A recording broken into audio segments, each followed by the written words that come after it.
everywhere. Today we have access to so much news and information that it's totally overwhelming. Many of us use social networks and our friends as filters. The problem with this is that we're generally exposed to things that we already care about, maybe ideas that our friends care about. It can quickly become a siloed, slow flow of information.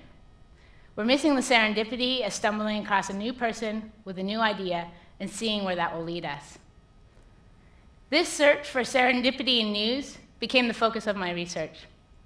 I wanted to design interfaces that would let strangers interact with news in real time, in real places, and get them to bump into each other in the process.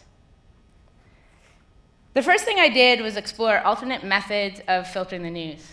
I figured out a way to connect news with geography and make that connection accessible. I designed Kon Fab. It's a newsreader that lets you pick a place and visualize the articles that are being read and shared by people in that location. The way it works is it gathers the digital breadcrumbs that are left behind when we tweet, post, and download a news story. These feeds are then geographically organized. I can explore what people here at Stanford are reading, or type in a search query and get a glimpse of the articles making the rounds in my neighborhood in San Francisco. An interesting byproduct of the way that I've designed the app is that you can also track what you've read over time. You see a dashboard of your news consumption. In a week, you would know what you're reading, and more importantly, what you're not reading. Next, I wanted to see what connections could be made if Kon Fab was developed into an environmental interaction. I worked with a developer, Sean Connolly, on creating a scalable version of Kon Fab. We called it Big Kon Fab. This example is built using the Twitter API.